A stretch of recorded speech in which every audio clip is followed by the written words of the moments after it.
I moved into my new apartment on a Thursday afternoon in late September.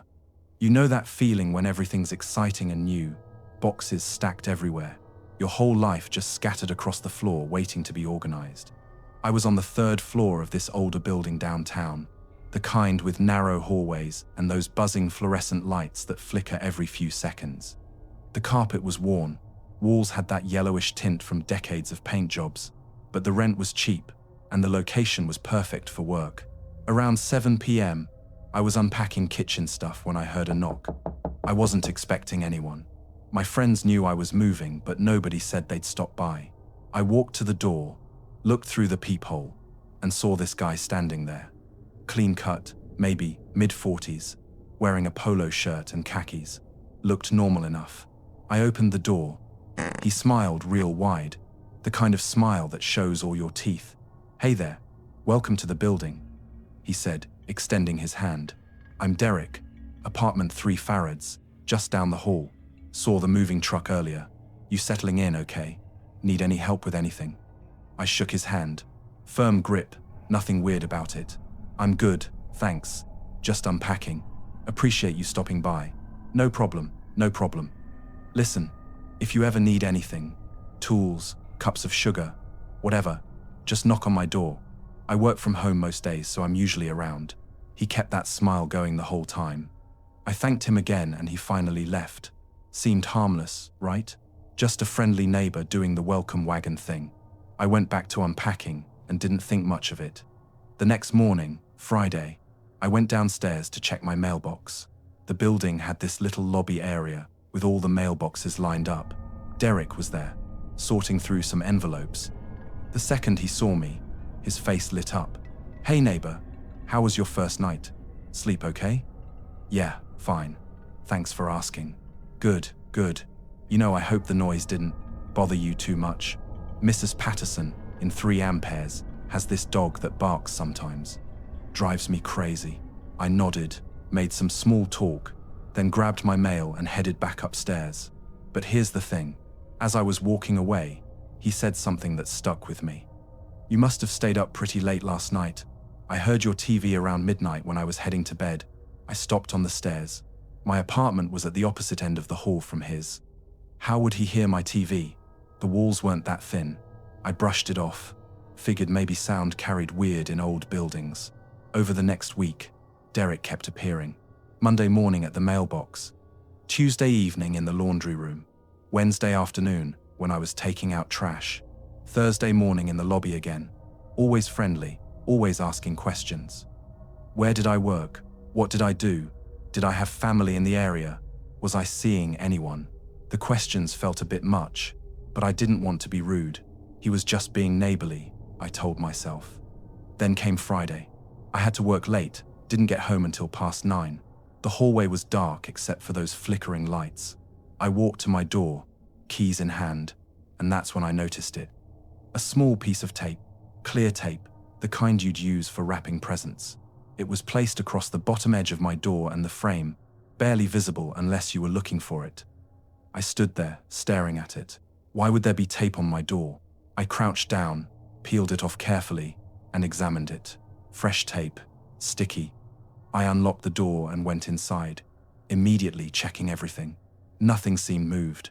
My laptop was still on the coffee table where I'd left it. My bedroom looked untouched. Windows were all locked. I convinced myself maybe maintenance had put it there for some reason, checking for air leaks or something. But then Saturday morning, I was drinking coffee and scrolling through my phone when I came across an article. It was about home security, and it mentioned something that made my blood run cold. Burglars sometimes put tape on doors to see if someone's home. If the tape is still intact when they come back, they know the person hasn't been in or out. If it's broken, they know you're coming and going. It's a way to monitor you. I sat there holding my coffee cup, feeling my hands start to shake. Someone had been checking to see if I was home. That night, I didn't sleep well. Every sound in the hallway made me jump. Around 2 in the morning, I heard footsteps. Slow, deliberate footsteps. They came down the hall, getting closer and closer, then stopped. Right outside my door.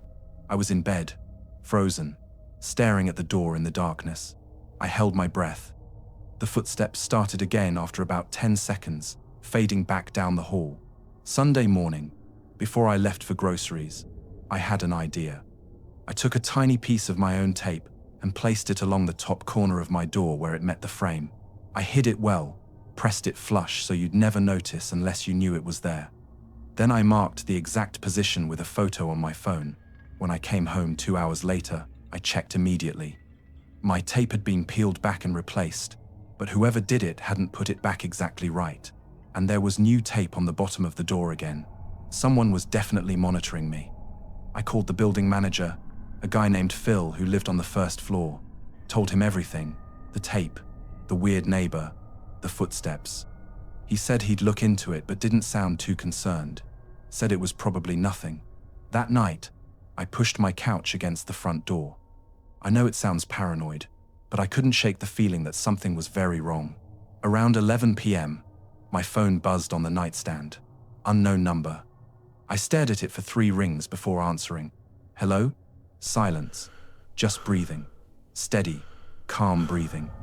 Then a voice, low and measured. You should lock your windows. The line went dead. My heart was hammering in my chest. I jumped out of bed and ran to every window in my apartment.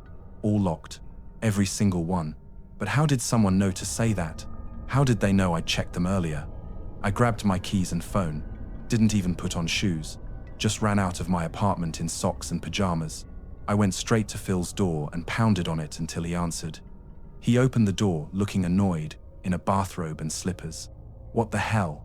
It's almost midnight. I don't care. Someone just called me and threatened me. I need you to check the security cameras right now. Something in my voice must have convinced him because his expression changed. He nodded, told me to wait a second, then came back with keys. We went to his office, a tiny room off the lobby with a desk and a bank of old monitors showing camera feeds. He pulled up the recordings from the past week, fast-forwarded through hours of footage. Then we saw it. Derek, standing outside my door at 1 a.m. on Tuesday, just standing there, leaning close to the door like he was listening. Thursday night, same thing. Then, Friday, the night I found the first tape, he was crouched by my door, placing something at the bottom. Saturday morning, he came back, checked it, replaced it. Jesus Christ, Phil muttered, but it got worse. Sunday afternoon, while I was at the grocery store, Derek appeared on camera again. This time he tried my door handle, turned it slowly, testing if it was locked. It was, thank God, but he stood there for a full minute just staring at my door. Phil called the police immediately. They arrived within 20 minutes. 2 officers, a man and a woman. I told them everything while Phil showed them the footage. The female officer's face went serious when she saw the videos.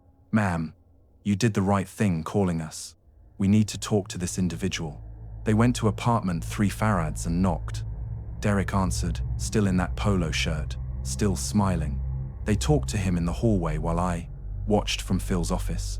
I couldn't hear what was being said, but I saw Derek's expression change when the officers mentioned the cameras. The smile disappeared. They brought him downstairs, had him wait in the lobby while they talked to Phil and me separately. The male officer came back after running Derek's information. He's got a record, the officer said quietly. Breaking and entering, stalking, assault.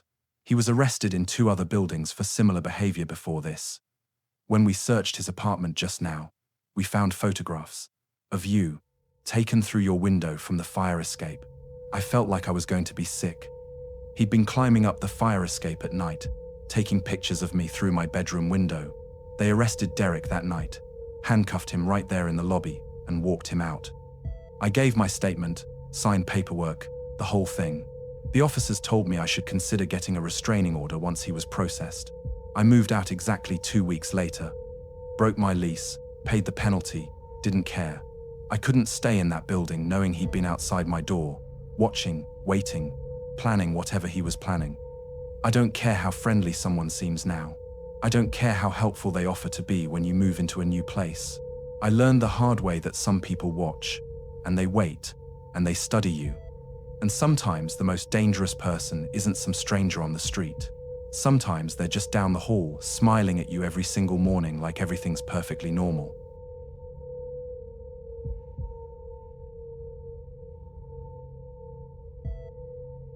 This happened about 3 years ago, late November, right before Thanksgiving. I was driving back from visiting my parents upstate, about a 4-hour trip through mostly rural highways. The kind of drive where you see more trees than houses, more deer crossing signs than gas stations. It was getting dark, around 7:30, and I was maybe an hour from home. The temperature had dropped throughout the day, and my heater was blasting. The road was pretty empty, just me and the occasional truck passing by every 10 or 15 minutes. My gas light came on. I'd been pushing it, thought I could make it home without stopping. Big mistake. I checked my phone, saw I had barely 1 bar of signal, and pulled up GPS. It showed a gas station about 8 miles ahead. I kept driving, watching that needle sink lower and lower. The sun had fully set by now, just my headlights cutting through the darkness and the trees closing in on both sides of the 2-lane highway. Then I saw someone, a figure on the side of the road, standing next to a car with its hood up. As I got closer, I could see it was a woman, waving her arms. I slowed down. Part of my brain was screaming to keep going. It's dark. You're alone. Don't stop. But another part thought about how terrified I'd be if that was me stranded out here with no phone signal and no help coming. I pulled over about 20 feet in front of her car. She jogged up to my passenger window. I cracked it open a few inches. She looked maybe late 30s, brown hair pulled back, wearing jeans and a jacket, a little disheveled but not threatening. Her face looked relieved when she reached my car. "Oh, thank God," she said, slightly out of breath. "My car just died about an hour ago. I've been standing here trying to flag someone down. Do you have a phone? Mine's completely dead and I need to call for help." I hesitated. Something felt off, but I couldn't put my finger on what. She seemed desperate, her eyes pleading. I grabbed my phone and handed it to her through the crack in the window. She took it, tried to unlock it. "What's your passcode?" "Just use the emergency call feature. You don't need the code." "Oh, right? Yeah." She dialed a number, held the phone to her ear, waited. No answer. She tried another number. Same thing. After a minute, she handed it back through the window. "No one's answering. Look, I know this is asking a lot, but is there any chance you could give me a ride to that gas station up ahead? It's only a few miles. I can call a tow truck from there and my brother to come get me." I looked past her at her car. Silver sedan, hood propped up, hazards blinking. Then I looked at her again. She seemed genuine, scared even. I made a decision. "Okay, yeah, get in." Relief washed over her face. She walked around to the passenger side. I hit the unlock button, and she opened the door and slid in. She smelled like cigarettes, and something else, something metallic that I couldn't quite place. She buckled her seatbelt, and immediately started thanking me. "You're a lifesaver, seriously. I can't believe how long I was standing out there. Not a single car stopped except you." We pulled back onto the highway. She made small talk, asked where I was coming from, where I was headed, said her name was Jennifer. I kept my answers short, polite but not overly friendly. Something in my gut was still bothering me. A few minutes passed. That's when I glanced in my rearview mirror and saw her car again in the distance. The hood was still up, hazards still blinking, but here's what got me. There was no steam, no smoke, nothing that actually suggested the car had overheated or broken down. It was a cold night, maybe 40 degrees. Cars don't overheat in weather like that. And if something else was wrong, why would the hood be up? "So, what happened to your car exactly?" I asked, trying to sound casual. "Oh, it just overheated," she said quickly. "Happens sometimes with this old thing." Temperature gauge went red, and I had to pull over. But that didn't make sense. I gripped the steering wheel a little tighter, kept my eyes on the road. My brain was working overtime, trying to figure out if I was being paranoid or if something was actually wrong. A minute later, she leaned forward slightly and reached into her jacket. My whole body tensed. She pulled out a pack of cigarettes. "Mind if I smoke?" "Actually, yeah, I'd prefer you didn't." She shrugged, went to put the pack back. But when she opened her jacket wider, I saw something else tucked inside. A knife. Small, maybe 4 inches, but definitely a knife in a sheath clipped to her belt. My heart started racing. Maybe she just carried it for protection. Plenty of people did. but combined with everything else, the car that didn't look broken down, the story that didn't add up, now a knife. I needed to get her out of my car. "You know what? I actually need to stop at this rest area coming up," I said, even though I hadn't seen any signs for a rest area. "Bathroom emergency. Just give me 2 minutes." She turned to look at me. Her expression had changed. The desperate, grateful look was gone. Now she just looked annoyed. "There's no rest area for another 15 miles, she said flatly. "Just keep driving. We're almost to the gas station." Her tone had completely shifted. It wasn't friendly anymore. It was cold, commanding almost. That's when I saw a small pull-off area ahead, the kind where trucks sometimes park overnight. I made a split-second decision. I slammed on the brakes as hard as I could. She wasn't expecting it. She lurched forward against the seatbelt, her head nearly hitting the dashboard. I threw the car into park, hit the door unlock button, and shoved my door open. "Get out," I yelled. "Get out of my car right now." She stared at me for a second, shocked. Then her face twisted into something ugly, something mean. She reached for the knife.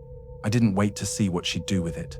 I jumped out of the car and ran around the front, putting the hood between us. I screamed, just screamed, as loud as I possibly could, into the darkness. She got out too, knife now in her hand. But then we both saw headlights. A semi-truck was coming down the highway, maybe a quarter mile away. She looked at the truck, then at me, and I saw her do the math. She couldn't do whatever she was planning with a witness about to arrive. She ran, just turned, and sprinted into the trees, disappearing into the darkness in seconds. I stood there shaking, watching the spot where she'd vanished. The truck pulled over, air brakes hissing. An older guy climbed down from the cab. "You all right, miss?" he called out. I could barely get the words out, but I told him what happened. He pulled out his phone and called 911 while I stood there trying to catch my breath. The police arrived about 15 minutes later, 2 squad cars. I told them everything while sitting in the back of one of the cruisers with a blanket around my shoulders. They went to check her car. Found it still on the side of the road a few miles back, hood up, hazards on. They searched it. Inside they found zip ties in the glove box, duct tape, a crowbar under the passenger seat. The car wasn't broken down at all. She'd staged the whole thing. They searched the area but never found her. She'd just vanished into those woods. The officers told me I did exactly the right thing, trusting my instincts. They said there'd been reports of a woman matching her description pulling the same stunt on other highways in the region over the past 6 months. 2 drivers had gone missing. They found one of them 3 weeks later in a shallow grave off a logging road. I think about that night constantly. How close I came to being another name on a missing persons report. How if I hadn't noticed those little details, the car that didn't look broken, the knife, the way her tone changed, I might not be here. Now, I don't stop for stranded drivers on empty roads. I just don't. I call 911 and report their location, but I don't stop. Some people will say that makes me heartless. But I learned the hard way that sometimes the person who looks like they need help is actually the last person you should ever let into your car.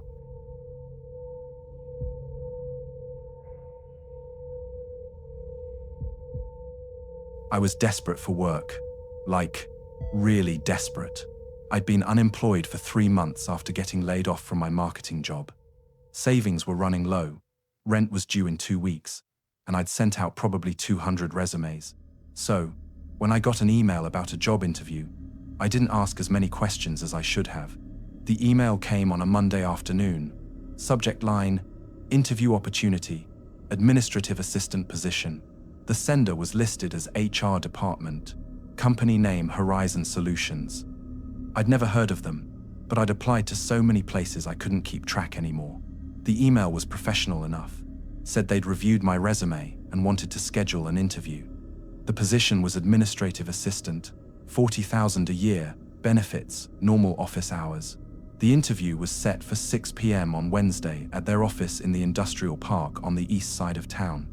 6 p.m. seemed late for an interview, but the email explained the hiring manager worked unconventional hours due to client meetings. Made sense, I guess. I replied confirming I'd be there. Wednesday came. I dressed professionally, business casual, printed extra copies of my resume. drove across town to the address listed in the email.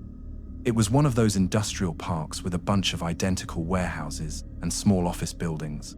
The kind of area that's busy during the day, but pretty dead after 5 p.m. I pulled into the parking lot at 5:45. The building was one of those big, bland concrete and metal structures. There were a few other buildings nearby, but they all looked closed. The parking lot was completely empty, except for one car, a black sedan parked near the entrance. I walked up to the front door. There was a buzzer with a small camera mounted above it. I pressed the button and waited, checking my reflection in the glass door. A voice crackled through the speaker after about 10 seconds. Name? Hi, yes, I'm here for the 6 p.m. interview. Sarah Mitchell. There was a pause, long enough that I thought maybe the connection had cut out. Then the door buzzed loudly, and I heard the lock click. I pulled it open and stepped inside.